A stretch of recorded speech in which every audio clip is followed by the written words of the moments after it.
As money goes, they're at the top of the world, but there's some things about these two that we just can't stop thinking about. Lauren Sanchez was born in Albuquerque, New Mexico in December 1969. Her parents both worked as pilots in the aviation industry. Sanchez's parents split when she was still young, and as such, she was brought up by her grandmother, Elsie. Elsie taught her basic survival skills like cooking and cleaning, and even introduced her to stitching. One major thing Sanchez didn't learn from her grandmother was Spanish, even though it was dominant in their home as a third-generation Mexican-American. As she explained to Elle, "My mom didn't teach me Spanish because she told me she didn't want me to have an accent, because she thought that would hurt me." Sanchez has since decided to learn the language and enroll her children in Spanish class as well. Sanchez struggled with undiagnosed dyslexia in her childhood. She partly wrote of her experience in an Instagram post, saying, "Growing up, I didn't know I had dyslexia. It made reading so difficult, which made me feel really behind the other kids. To be blunt, I was scared." It took the efforts of Sanchez's community college professor for her to receive a diagnosis. Sanchez told Good Morning America that getting tested for the learning disorder changed the course of her academic journey, saying, "And I went from a 2.0 student, barely making it, to 3.8. I got into USC and I became a journalist." Sanchez had several gigs before venturing into broadcasting. In her teens, she worked at the beach water park in her hometown, the go-to summer spot which has since been shut down. Sanchez was later hired as an intern desk assistant at a Los Angeles TV station. Her first job on television was as a reporter and anchor at KTVK-TV in Phoenix, Arizona, where she worked from 1995 to 1996. Sanchez preferred to use her middle name Wendy at the start of her career, but she had to drop it because another anchor had a similar first name. Sanchez's career choice was in many ways a statement on diversity. Speaking to Extra, she said, "When I first became a reporter, I did it because there was no one else I thought that looked like me." Sanchez and retired NFL tight end Tony Gonzalez dated in the early 2000s. In 2001, the former couple welcomed a child, Nico Gonzalez. The exes had a contentious split in 2002, which was marred by cheating allegations, but they have since found a way to co-parent in harmony. On Nico's 22nd birthday, Sanchez honored him with a heartfelt post on Instagram, writing in part, "You make life an adventure, and I am so lucky to be a part of your journey. Here's to another amazing year filled with endless possibilities. I'm so proud of you, and I love you more than you can imagine." Sanchez was just as ecstatic when Nico graduated college in July 2024. The entire family, including Sanchez's fiancé Jeff Bezos, honored Nico with a sentimental dinner in Miami. The mom of three took to Instagram to gush over her son's accomplishment, writing, "Nico, I am so proud of you. Congratulations, class of 2024. I couldn't help but get emotional. We love you." Sanchez worked several TV jobs in the mid to late 90s, but she ultimately became popular for co-hosting Extra and appearing as a regular on Good Day LA. Sanchez first joined Extra as a correspondent in 1997, exited the show after 3 years, then landed a job as its weekend co-host in 2009. Sanchez interviewed many high-profile stars and even had former President Bill Clinton dishing out details about his progress after an emergency heart surgery in 2010. So how are you feeling? Great. Sanchez loved red carpet interviews for the behind-the-scenes interactions she had with her interviewees. She told Self in a March 2010 interview, "The best part about it is the moments that are caught off camera. Like someone going, 'Oh my gosh, I think my dress just ripped,' and looking and seeing, 'Oh no, it's okay. And do you have a mirror? Can I just check underneath my eyes?' A lot of the celebrities will come and do that because they feel it's also a safe place." Sanchez began working with Good Day LA in 2003. She was the show's guest anchor for several years and became a regular face on TV screens for 6 years from 2011. The gig was a more adventurous one. Besides anchoring and announcing weather updates, Sanchez would have an occasional adrenaline rush by doing segments like jumping out of planes. That, I have to say, was probably one of the greatest experiences of my entire life. Sanchez and Hollywood agent Patrick Whitesell made several public appearances in the mid-2000s as a couple. The couple got married in August 2005 and welcomed their first child together, Evan, in June 2006. Evan grew up and was also bit by the family aviation bug. In August 2024, Sanchez shared an impressive video of the 18-year-old taking his first solo flight. She wrote, "I can't believe my baby soloed a helicopter today. There's a special kind of trust that comes when you watch your kid take off on their own for the first time. It's about letting go, but also knowing they're more than ready. It's terrifying, exhilarating, and so deeply rewarding all at once." The couple's second child, Eleanor, was born in January 2008.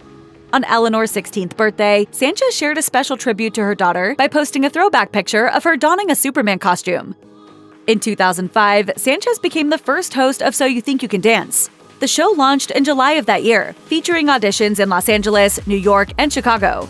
It attracted numerous contestants who were narrowed down to a final 16 for a live competition. And in the end, Nick Lazzarini was crowned the winner. When Sanchez was asked to dish out her secret to getting the role, she joked, Ryan Seacrest wasn't available, and apparently I look better in a dress. Sanchez also put her own dancing skills to the test. On the show's Season 1 finale, she partnered with former dancer and choreographer Alex Da Silva to deliver an electrifying performance to the song Caravan. Sanchez is in every way a chip off the old block. When she turned 40 years old, she set out to venture into aviation just like her parents. Sanchez told People, "My dad helped me find an instructor in California, and I remember the instructor saying, 'Your dad's a pilot, your mom's a pilot, you must know a lot about aircraft.' And I said, 'The only thing I know is to stay away from the propeller.' He goes, 'Okay, we have a lot of work to do here.'" Sanchez took things a notch higher and combined her two careers, in the air and on camera. She became the founder of Black Ops Aviation, an aerial film company. The all-female operated firm houses helicopters such as the twin-engine Bell 429. Black Ops Aviation worked with Academy Award winner Christopher Nolan on his 2017 release Dunkirk, and in 2019, the company collaborated with Twilight director Catherine Hardwicke on her film Miss Bala. Sanchez's contributions as an aviator landed her the Elling Halverson Vertical Flight Hall of Fame Award at the 21st Annual Living Legends of Aviation Awards. Following the announcement, a delighted Sanchez wrote in part on Instagram, "I just can't believe it. What a huge honor it is to be recognized by the living legends of aviation. Flying is my passion, and this is truly such an honor." I'm living my dream. Jeff Bezos announced his divorce from his long-term spouse, Mackenzie Scott, in January 2019. That same month, Bezos and Lauren Sanchez were spotted getting cozy with one another at a Golden Globes after-party. Sanchez herself filed for divorce in April 2019, just a day after Bezos finalized his divorce from Scott in a reported $36 billion settlement. The duo's circumstances ignited rumors of an alleged affair. A source close to the couple told People that the pair's spouses were aware of their relationship. In fact, Bezos and Sanchez allegedly met through Sanchez's ex-husband, Patrick Whitesell. The insider claimed, "Their families dealt with this in the fall. The world is catching up to it, but it had zero impact on their relationship." Sanchez and Whitesell finally found common ground in October 2019, but Sanchez still had more family drama over Bezos, since her brother took the Amazon founder to court over an alleged nude pictures leak. In May 2023, Jeff Bezos quietly popped the question while he and Sanchez were aboard his luxury yacht. Sanchez told Vogue about their nuptials in November 2023, saying, "We're still thinking about the wedding, what it's going to be. Is it going to be big? Is it going to be overseas? We don't know yet. We've only been engaged 5 months." Sanchez caused a stir during President Donald Trump's January 2025 inauguration for showing up in a revealing all-white Alexander McQueen number. Sanchez wore a pantsuit whose single-button blazer she paired with a lacy bra. She sat next to Facebook founder Mark Zuckerberg, who was seen staring at her cleavage in a photo that went viral. Sanchez's look resulted in mixed reactions on social media. Some fans and critics thought that her choice of outfit was inappropriate for the occasion. Former Fox News host Megyn Kelly said on her show, "She looked like a hooker. At the inauguration, she wore a corset and she had her boobs on display." Sanchez also sparked plastic surgery rumors, as one fan wrote in a Facebook comment section, "Let's just say if she was next to a candle, she may melt." When another fan remarked that the outfit was stunning in the comment section of an Instagram post by Sanchez, the former journalist appeared to give them a nod by liking the comment. Sanchez hasn't come out to publicly address plastic surgery rumors, but in her chat with Self, she shared her well-kept fitness secrets. Sanchez told the outlet, "Pilates changed my body. I used to run marathons, and I was never as fit and toned as I am now." In February 2025, it was announced that Sanchez would go on a flight to space as part of an all-woman crew. The spaceflight was the 11th human trip by the Bezos-owned company Blue Origin. The 6-person New Shepard flight, NS-31, took off on April 14, 2025, and included well-known passengers Katy Perry and Gayle King. I'm so proud of this crew.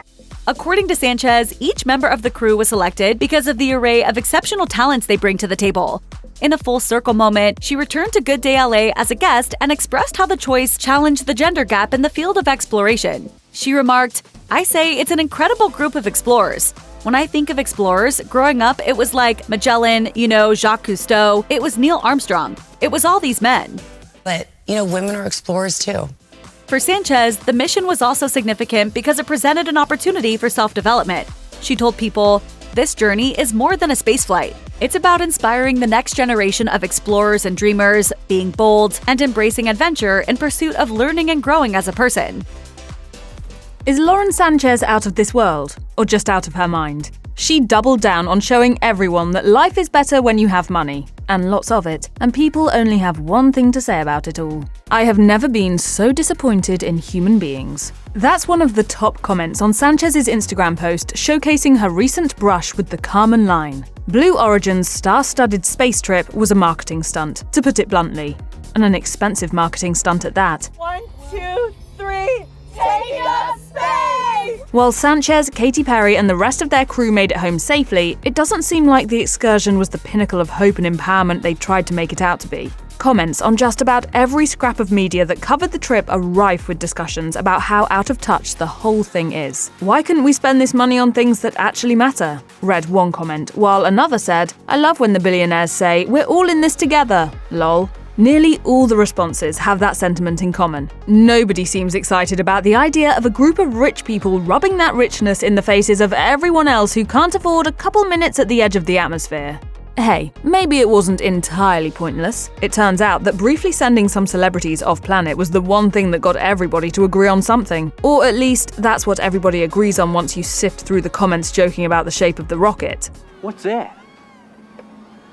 Well, it looks like a giant... Johnson! And believe us when we say that it got worse. 2 days after her April 14th rocket ride, Sanchez shared a photo of a very different type of spacecraft to her Instagram story. She uploaded a snap of a jewel-studded Judith Lieber clutch bag in the shape of a flying saucer, which the fashion designer calls the UFO Orbiter. She captioned the photo, "Out of this world," and tagged Kris Jenner, Khloe Kardashian, and Kim Kardashian with a thank you. The bag retails for just under $7,000, and the only thing the photo does is reinforce the idea that Sanchez has totally spaced out on trying to make any connection to her non-elite fans. Flaunting expensive gifts from famous friends, especially in the wake of an expensive stunt like the Blue Origin mission, is exactly the reason her recent comment feed has been filled with sarcastic replies like, "When you fly off, can you take my student loans with you?" and "Congratulations to all the Amazon delivery guys that struggle to put food on their table in order to get these incredible women to space." We're all in this together. These days, folks are increasingly aware of wealth inequality in the United States, and Sanchez doesn't seem to entirely get the picture that bragging about how much money you have can be, well, pretty alienating to everyone else. Her fiancé, Jeff Bezos, is one of the richest people in the world, and the Kardashians aren't exactly winning awards for family that's most in touch with the common person. In the wake of the bad press Sanchez has been getting for her trip to space, you might have thought that the pilot wouldn't double down on it all by posting pics of overpriced presents from her ultra-rich friends. But when you're in a place where heading to space for day trips is no big expense, it can be hard to stay grounded. She may have spent 11 minutes on the edge of the atmosphere, but in a lot of people's opinions, she's been stuck in outer space for a lot longer than that. We're so connected, more connected than you realize. Family feuds, a delayed wedding, and flirty moments with a Hollywood A-lister. Are Jeff Bezos and Lauren Sanchez on the outs? The signs are getting a lot harder to ignore. Social media isn't exactly the most reliable barometer for a couple's relationship, but sometimes a post says a lot. Case in point, Lauren Sanchez and Jeff Bezos' rather dry Valentine's Day in 2025. You'd think Sanchez, of all people, would go all out with a gushing tribute, but instead, she went in the complete opposite direction. No loved-up selfie nor grand declaration of love, just a repost of an old Bezos pic that read, "Happy Valentine's Day." Earlier in the day, she also shared a photo of heart-shaped candies that read, "Kiss me and let's hang." What gives? Is Sanchez subtly hinting that she'd like a little more attention? According to Nicole Moore, celebrity love coach and body language expert, this kind of low-effort posting might be more than just a creative choice. She told Nicki Swift, "Famous couples often make sure to post about each other for special occasions, especially since keeping a favorable public perception of their relationship can impact their bottom line. So if they don't do so, it's typically an indicator that the couple is struggling in some way." Of course, Moore clarified that if a couple never shares romantic posts, this wouldn't be a big deal, but that's not exactly the case here. Sanchez usually has no problem fawning over Bezos online. Moore added, "If a couple has gushed about each other on social media before and their posts have gone down in frequency, that could definitely be a red flag." Sanchez and Bezos didn't exactly start their relationship on the most solid foundation, so it's not a stretch to wonder if they're built for the long haul. But according to more, a half-hearted social media post isn't the only sign that a famous couple is headed for a breakup. There are bigger clues that can signal trouble in billionaire paradise. She told Nicki Swift, fans should also look at ways the couple has spoken about each other recently in the media. Many celebrity couples who are going through relationship struggles won't outright say so, but they may use language such as "our relationship has had its ups and downs." Suspiciously, Sanchez kicked off 2025 with an Instagram post that read, "Some years start with turbulence, but that's just the wind reminding you to spread your wings." Could this be a vague life reflection or a subtle dig at Bezos? Only time will tell. Bezos' feud with the National Enquirer began in January 2019 when the publication shared pictures of him and Sanchez that were allegedly taken before he announced his divorce from Mackenzie Scott. The outlet also published private messages between the pair. This forced Bezos to respond in a lengthy blog post in which he accused the Enquirer of threatening to publish intimate photos. While the pictures never made it to the public, drama ensued within the Sanchez family when Lauren's brother Michael was accused of being in cahoots with the outlet. Michael told Vanity Fair, "I had nothing to do with the leak. That's the important thing. I never had access. Lauren likely shared the photos with multiple girlfriends, not in a malicious way. That's not her style, but when she's in love, she got a kick out of sharing them." Following the incident, Lauren reportedly had to cut ties with Michael. In February 2020, Michael took Bezos to court for defamation. The case was eventually dismissed, and Michael was ordered to pay Bezos $218,000 to cover his legal fees. Bezos and Sanchez's alleged affair was reportedly known to their spouses and families before the public was given a front-row seat to the drama. Following the January 2019 reveal, an insider told People, "Their families dealt with this in the fall. The world is catching up to it." Just as the affair affected Bezos and Lauren's loved ones, it may have also created tension between them and their associates. For instance, Bezos' security lead, Gavin DeBecker, was a trusted confidant during his scuffle with the National Enquirer. DeBecker was tasked with finding out who may have been involved in the scheme and uncovering their motives, according to his op-ed on the Daily Beast. In his conclusion, he implicated Michael Sanchez and also tied the hacking of Bezos' phone to Saudi Arabia. And in that op-ed at the end, I say I'll never say another word on this case because I'm turning it over to the federal government. Despite DeBecker's solid investigative efforts, he was reportedly against Bezos and Lauren's relationship. According to Michael, DeBecker was more loyal to Mackenzie Scott, with whom Bezos was married for 25 years. In his conversation with Vanity Fair, Michael alleged that DeBecker actively tried to end the affair and even advised the billionaire to restrict physical contact with the former television reporter. Since there's no telling where DeBecker and Lauren currently stand, it's probable there is no love lost between them. In November 2021, a video of Lauren Sanchez and actor Leonardo DiCaprio getting flirty at the LACMA Art and Film Gala caused a stir on social media. In the footage, Sanchez, who was in the company of Bezos, was seen gazing warmly at the Titanic actor during a short conversation. Sanchez faced criticism for coming on strong to an uninterested DiCaprio and was accused of uncomfortably leaning too close to him. The viral clip led to lighthearted speculation that DiCaprio could start a relationship with Sanchez if he wanted to. As a result, Bezos tweeted a picture of himself leaning on a sign that read "Steep Cliff, Fatal Drop," writing, "Leo, come over here. I want to show you something." More often than not, prenuptial agreements can cause a rift between celebrity couples. Celebrities who opt to get married without a prenup tend to suffer the consequences of foregoing one. Bezos reportedly didn't have a prenup when he married Mackenzie Scott, and as such, he had to part with 4% of Amazon shares valued at $36 billion when their divorce was finalized. The financial loss didn't stop Bezos from wanting to get married again. The Amazon founder and Sanchez got engaged in May 2023. Very excited about it. Yes. Thinking about the dress. In a November 2023 chat with Vogue, however, Sanchez revealed that they still hadn't picked a date for their big day. She told the publication, "We're still thinking about the wedding. What it's going to be. Is it going to be big? Is it going to be overseas? We don't know yet." As of May 2025, Bezos and Sanchez are set to tie the knot in an Italian summer 2025 wedding with an elite attendance list, including Kim Kardashian and Ivanka Trump. According to an unnamed source, the couple took too long to settle on a wedding date because of prenup negotiations. The source told the Daily Mail, "Jeff is so crazy about her that he would get married tomorrow if he could, but I hear that they are still sorting out a prenup. His lawyers won't let him move ahead without it." Bezos and Sanchez are not coy when it comes to sharing details about their relationship publicly. In their first joint interview as a couple, the duo raved about what makes them perfect matches for each other. Sanchez told CNN, We're really great teammates, and we also have a lot of fun together, and we love each other. We always look at each other and like, we're the team. While the pair seems to be all loved up, body language experts have pointed out that Bezos could be the less involved partner.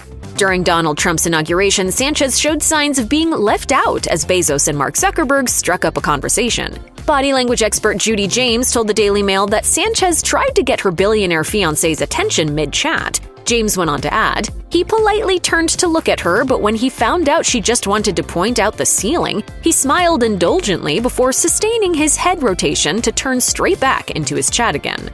Furthermore, while attending the March 2025 Vanity Fair Oscars party in Beverly Hills, Bezos also gave the impression of being less engaging. After watching a clip of the duo, body language expert Tracy Brown told the list that even though the pair looked untroubled, Bezos was more detached. Brown noted that since Bezos' feet were pointing to the crowd, his energy was not going towards Sanchez.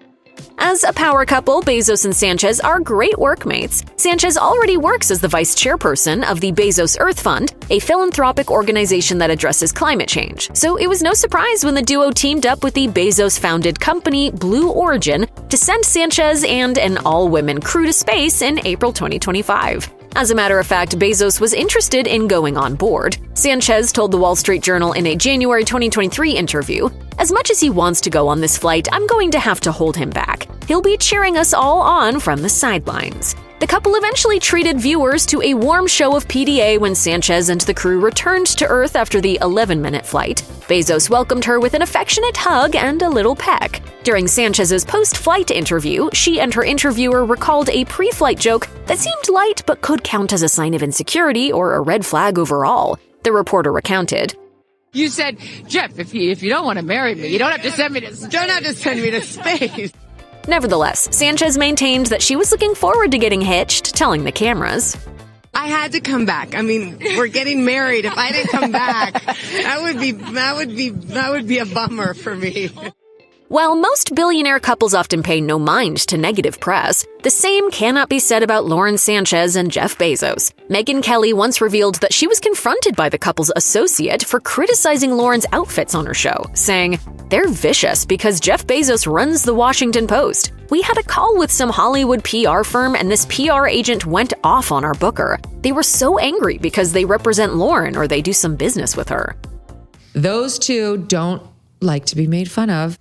Likewise, when rumors that the couple would tie the knot in a lavish $600 million wedding in Aspen, Colorado surfaced in December 2024, Bezos took to X to dismiss those claims while agreeing with a quoted tweet by fellow billionaire Bill Ackman. He wrote, "This whole thing is completely false. None of this is happening. The old adage, don't believe everything you read, is even more true today than it ever has been. Now lies can get all the way around the world before the truth can get its pants on."